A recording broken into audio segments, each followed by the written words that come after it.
Ivone despertou o interesse pela ciência ainda na escola. E eu comecei a me interessar por química, principalmente química orgânica.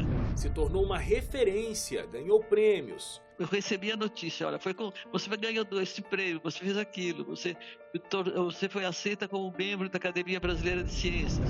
Incentiva o estudo e o desenvolvimento estudantil. O que eu gostaria mesmo de ver é uma preocupação maior com a educação. Conheça a Senhora dos Cristais.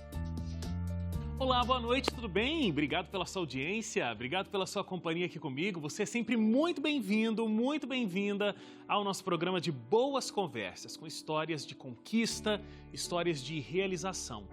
Você já sabe, né? Todas as noites eu tenho um presente para você. Hoje eu decidi trazer aqui essa revista, Ensinos de Jesus, que te apresenta mensagens transformadoras daquele que veio trazer esperança a todos nós. Nesses ensinos aqui de Jesus que transcendem o tempo, são incrivelmente atuais e têm um poder transformador. Permita que a sua vida seja renovada pelos ensinos do maior mestre que já pisou aqui nessa terra e que nos deixou um legado incrível, cheio de palavras de esperança. Você quer aprender mais sobre essa mensagem de esperança? Liga então no horário comercial para 0 Operadora 12 21 27 3121. Anotou aí o telefone? Conseguiu? Tá aqui no vídeo também para te ajudar, ó. Repetindo, 0 Operadora 12 21 27 3121. Você também pode mandar uma mensagem de WhatsApp para 12 982 44 0077. 12 982 44 0077. Você diz que viu a revista Ensinos de Jesus aqui no Identidade e quer receber gratuitamente aí na sua casa a revista e o envio até você totalmente grátis, tá bom? Aproveite essa oportunidade. E hoje você vai conhecer a história da Ivone Mascarenhas. A Ivone é uma química brasileira, a primeira mulher a ocupar uma cadeira no Departamento de Física da Escola de Engenharia de São Carlos em 1956. Os desafios para conquistar tal êxito foram muitos. Nascida em Pederneiras, no interior de São Paulo, Ivone se mudou com a família para o Rio de Janeiro, onde graduou-se em Química e Física. Em 1956, com filhos e marido, viajou para São Carlos para assumir a cadeira como professora na USP. Ganhou prêmios nacionais e internacionais e é conhecida como a Senhora dos Cristais. Os desafios e detalhes dessa trajetória de conquista e superação você confere daqui a pouco no Identidade. Não sai daí, voltamos em 30 segundos.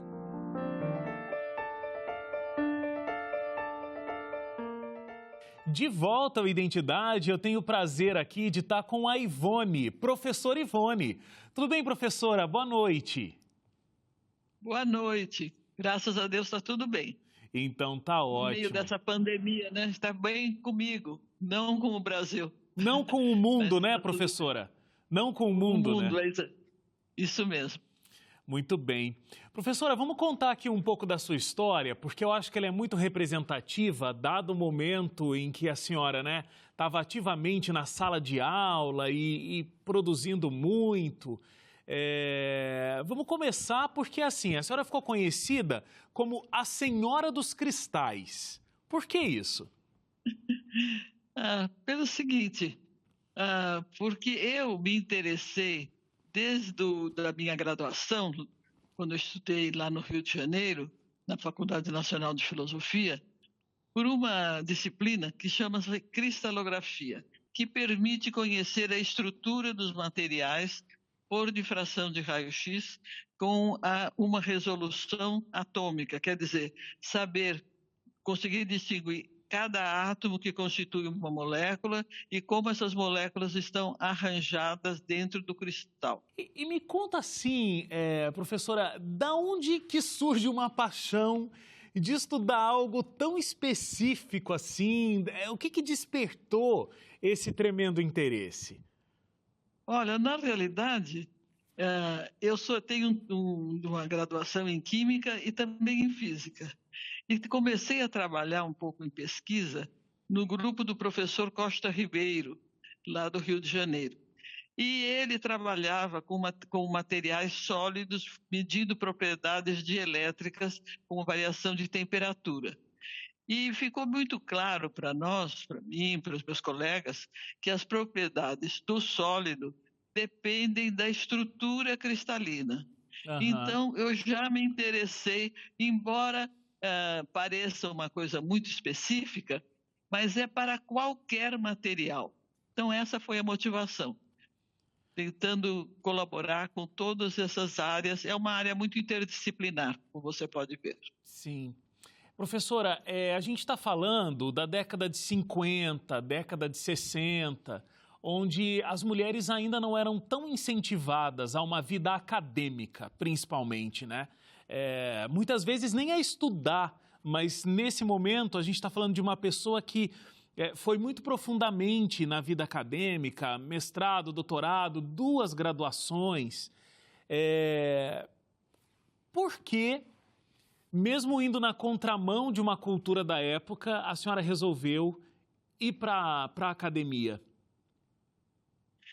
Bom, se eu te disser que realmente o meu interesse era ir para a universidade desde o começo, não vou mentir. Mas a minha intenção, quando eu ainda era uma pré-adolescente, lá no que hoje se chama segundo grau, segundo grau não, Fundamental 2, que antigamente se chamava de curso ginasial, eu tinha muito mais interesse por letras, por arte. Então, eu fiz a escolha de estudar no curso do segundo grau, que antigamente se chamava curso científico ou curso clássico. Eu optei pelo curso clássico. E não me arrependi, não. Eu gostei muito do curso clássico. Até hoje continuo gostando das coisas mais, enfim, filosóficas e tudo mais. Mas teve um professor de química que era um excelente professor. E eu comecei a me interessar por química, principalmente química orgânica. E tinha uma colega minha que também estava fazendo o curso clássico, que começou a se interessar por física. Então era eu e ela, as duas, digamos assim, as duas pessoas diferentes dentro daquela classe de curso clássico. Mas ficamos grandes amigas. Ela fez o vestibular para física, eu fiz o vestibular para química e eu comecei a trabalhar com o professor Costa Ribeiro e também dando aulas de físico-química com o professor de físico-química. Então, éramos pelo menos 2 ali, mas não éramos apenas essas 2. Na minha classe, eu tinha pelo menos mais 3 meninas, e a minha classe era de apenas 12 alunos que entraram no curso de Química da Faculdade Nacional de Filosofia. Mas havia já alguns profissionais, algumas mulheres. Mas, como você sabe, a área de exatas é mais dominada pelas engenharias. Então, nas engenharias, realmente tinha muito poucas mulheres. Mas na área mais de ciência básica, houve muitas mulheres que se destacaram. Inclusive, algumas até que me antecederam e que foram professoras, tanto no CBPF como na Faculdade Nacional de Filosofia. Então, não é assim uma coisa tão inédita. Agora, mas como que era, professora, desculpa só interromper, porque assim, aí a senhora está falando de dentro da universidade, né? Existiam outras, não eram tantas, mas existiam outras mulheres. Agora, como que era o relacionamento com as pessoas das portas para fora da universidade? Familiares, amigos e tudo mais. A senhora ouviu coisa do tipo, mas o que está estudando tanto? Não está procurando casar? Mas escute a família. Como que era o contato com as pessoas das portas para fora da universidade? Na realidade, os meus pais, meu pai e minha mãe, eram pessoas que não tiveram oportunidade de seguir curso superior. Aliás, praticamente só o início do curso primário. Mas eles tinham uma verdadeira convicção de que a educação era primordial. E sempre nos colocaram em bons colégios, a mim e as minhas 2 irmãs, e eu entrei nessa seara da física e da química, e meu pai e minha mãe eram muito receptivos. Então, eu trazia muito meus colegas lá para minha casa. E fomos influenciando as minhas irmãs. Então, todas as 2 fizeram curso de física. Pode acreditar? Éramos 3 irmãs todas formadas em física e eu em química também, que nos casamos com 3 físicos. Então ficou uma família meio estranha. Inclusive, as minhas irmãs, uma acabou indo para os Estados Unidos, a outra virou professora da Unicamp, junto com o marido dela, e o professor Zeferino Vaz, que não sei se você já ouviu falar, que foi o criador da Unicamp e também o criador da Faculdade de Medicina de Ribeirão Preto, ele costumava brincar, porque ele conhecia o meu pai. Falava, seu primeiro ano, reunião de família da sua casa é simpósio. Simpósio, com certeza. Todos os acadêmicos reunidos ali, discutindo química, discutindo física. Exatamente. Então, não sei se fui eu que influenciei, se foi o meu ex-marido, o Sérgio, influenciou, porque ele era muito loquaz, falava muito, influenciou muitas pessoas para irem para a área de ciência. Mas da minha família nunca houve nenhuma rejeição. Pelo contrário, quando eu me formei, terminei o curso clássico, né, antes de entrar para a faculdade, o meu pai tinha um bom amigo que era advogado e que sugeriu para o meu pai, sua filha já se formou, porque você quer que eu arrume um emprego para ela trabalhar? Enfim, uma coisa qualquer de secretária, coisa assim. E o meu pai, que tinha dificuldades econômicas, não tinha nenhuma folga econômica, falou para ele que não, que a minha filha quer fazer curso superior e eu quero que ela faça superior numa boa universidade e ela vai ter que fazer em tempo integral. Não quis que eu trabalhasse. Então, você vê que ele me estimulou, ele e minha mãe sempre me estimularam. E as minhas irmãs também. Sim. E até algumas pessoas, é tão interessante isso, que acabaram sendo nossos amigos e que estavam em dificuldade econômica e tudo, e que minha mãe ajudava a resolver o problema econômico, até recebendo lá em casa gratuitamente, para que ela não abandonasse o curso superior que ela estava fazendo. Então, é uma família que eu acho que eu fui abençoada com essa família, né? Posso dizer. Com certeza, com certeza. Bom, professor Ivone, vamos fazer só uma paradinha aqui para o intervalo. A gente volta daqui a pouco falando mais da sua carreira, todos os títulos que a senhora acabou recebendo, a grande construção acadêmica que a senhora, né, tem construído ao longo dos anos e também sobre a construção de uma família. A gente volta com todas essas conquistas logo depois do intervalo. Até já.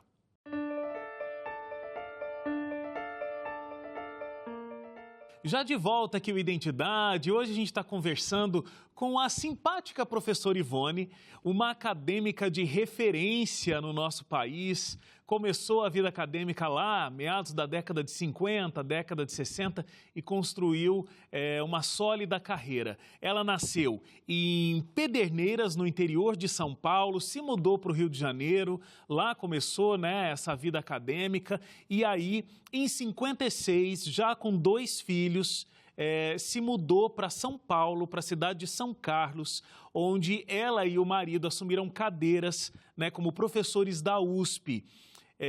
Me conta, professora Ivone, como é que foi essa fase? Chegar na USP, se tornar professora, né, de uma das maiores universidades que a gente tem no país, a senhora e o esposo, já com 2 filhos.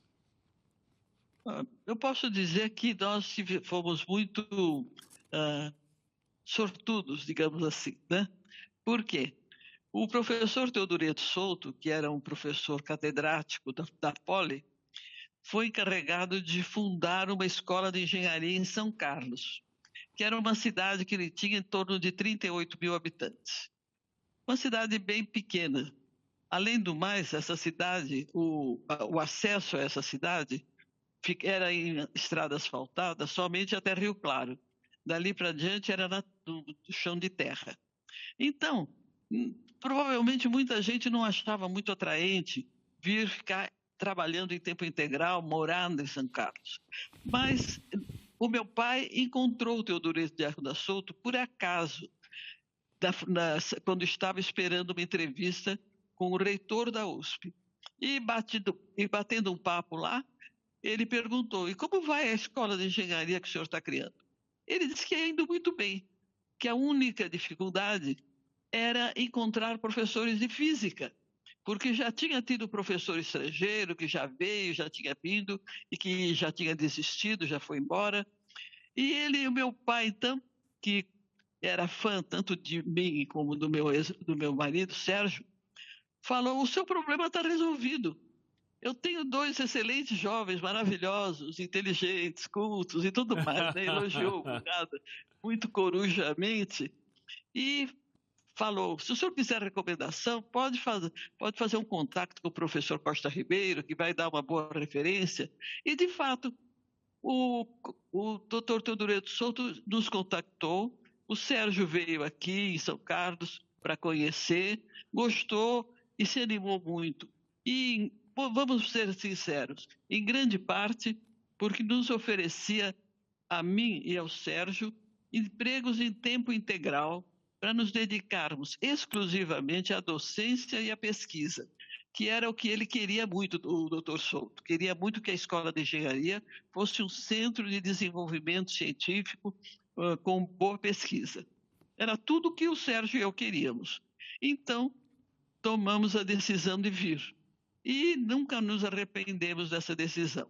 E aí, em 1959, aliás, nós fomos para os Estados Unidos, tanto ele como eu. Ele foi trabalhar, nós dois fomos trabalhar em Pittsburgh, nos Estados Unidos. Ele foi trabalhar em física de estado sólido com um grande pesquisador no Carnegie Tech, que era o Carnegie Institute of Technology. E eu fui trabalhar na Universidade de Pittsburgh num grande grupo de cristalografia. Então, durante 1 ano e meio, ganhamos uma experiência que nos garantiu a possibilidade de ampliar muito as nossas atividades em São Carlos. É só isso que eu tenho que contar como a fase inicial da minha vida. Fase inicial, hein? Olha, imagina. Bom, realmente são muitos e muitos alunos orientados, eu não tenho nem aqui os números, né? Centenas de artigos escritos, é uma carreira realmente muito profunda. Hoje, com quase 90 anos, né? A senhora completa 90 anos aí no meio do ano, 4 filhos, 10 netos, 7 bisnetos. E continua, inclusive, né, publicando artigos científicos, uma carreira extremamente relevante. Em 2017, a senhora foi uma das 12 cientistas a receber o prêmio oferecido pela União Internacional de Química Pura e Aplicada, LUPAC, a mulheres com realizações de impacto em pesquisa em química ou engenharia química. Qual o significado, por exemplo, de receber um prêmio como esse? Qual o papel da mulher brasileira na pesquisa acadêmica, professora? Olha, eu fui logo muito reconhecida no meio científico de química e de física, porque, como eu já disse para você, eu me especializei numa área que era de interesse tanto para os físicos como para os químicos. Quando eu cheguei no Brasil, procurei entrar em contato com um grande número de químicos para ajudá-los quando eles precisavam reconhecer a estrutura molecular dos materiais com que estavam trabalhando. Isso aí me valeu um grande número de pessoas que passaram a ter Como eu era a única pessoa no Brasil que fazia isso, depois teve mais, foram os meus alunos que foram aprendendo, se especializando, tirando doutorado e se espalharam pelo resto do Brasil, né? Sim. Mas, naquele tempo, logo da fase, digamos, dos primeiros 10 anos, eu era o centro de onde se podia fazer esse tipo de trabalho aqui no Brasil. Então, eu acho que isso levou muita gente a reconhecer esse fato de eu ter implantado uma área de pesquisa útil para todas essas áreas de física e de química e mesmo de engenharia dos materiais. E eu nunca me candidatei a prêmio nenhum, mas as pessoas que me conheciam encaminharam o meu currículo e tal, e a minha candidatura. Eu recebi a notícia, olha, você vai ganhando esse prêmio, você fez aquilo, você foi aceita como membro da Academia Brasileira de Ciências. E então não tive que enfrentar, digamos assim, uma rede já bem estabelecida de cristalógrafos, né? Sim. O normal seria que fossem todos preponderantemente de homens. A única rede que existia no Brasil de alguém que tinha interesse nisso eram os mineralogistas. Mas eles não se interessavam muito por fazer esse cálculo de determinação de estruturas. E os próprios mineralogistas me apoiaram muito, porque eu passei a fazer a estrutura de alguns minerais inéditos. Então, isso daí para eles era uma coisa muito boa também. Então, com isso, eu acho que foi isso. Eu fui útil em várias áreas, né? Sim. Então, eu acho que isso foi o motivo de eu ter um conceito bom, tanto no ambiente de física como de química, principalmente de química, eu diria. Sim. Porque meus primeiros prêmios foram sempre de química. Prêmios em física mesmo, só esse último que eu ganhei agora, né? Professora, e assim, com quase 90 anos e toda essa profunda carreira acadêmica, qual o sonho hoje ainda que precisa ser realizado? Quais são os planos para o futuro? Existem? Bom, eu gostaria de poder fazer planos para o futuro. Em cristalografia, o horizonte de novas pesquisas é riquíssimo. E nós temos condições, até no Brasil, de fazer muita coisa. Agora, para o Brasil, o que eu gostaria mesmo de ver é uma preocupação maior com a educação. Eu creio que nós temos um problema crônico no Brasil, que é que a área de educação, infelizmente, não tem tido... Quando eu falo educação, não estou falando da educação da elite, a elite que vai para as boas universidades. Ali Sim. tudo está correndo razoavelmente bem. Eu falo na educação básica, na educação pública. Essa é que eu acho que é a nossa grande falha no Brasil. Mas o mais importante é que se pudesse educar bem essas crianças, de modo que não precisasse nem cota, que elas pudessem chegar e competir e terem as suas carreiras sem tanta dificuldade. Porque mesmo pela cota, entra uma criança que não teve aquele mesmo ambiente que os meninos das classes mais favorecidas têm, ele vai ter, por muito apoio que ele tenha, ele vai ter que lutar bastante para poder superar as suas dificuldades. Professora, foi um prazer entrar em contato com a sua história, falar com alguém que teve tantas conquistas acadêmicas e ainda continua, né, pensando na qualidade do ensino do Brasil, pensando nas novas gerações de futuros cientistas. Um tremendo prazer. Eu espero que Deus abençoe muito a sua vida, como abençoou até aqui. E muito obrigado pelo seu tempo e ter contado das suas conquistas aqui pra gente. Então, eu que agradeço a oportunidade de levar para a sua audiência aí um estímulo para que tanto homens como mulheres, em igualdade, equitativamente, possam desempenhar papel importante em todas as áreas, seja científicas, sejam artísticas, sejam das áreas de humanidades, todas as áreas. É esse também outro grande objetivo que a gente sempre tem, de estimular as mulheres, que hoje em dia têm mais independência das suas tarefas domésticas, que eu não desprezo, mas que hoje em dia, com toda a tecnologia, elas já estão menos indispensáveis, digamos assim.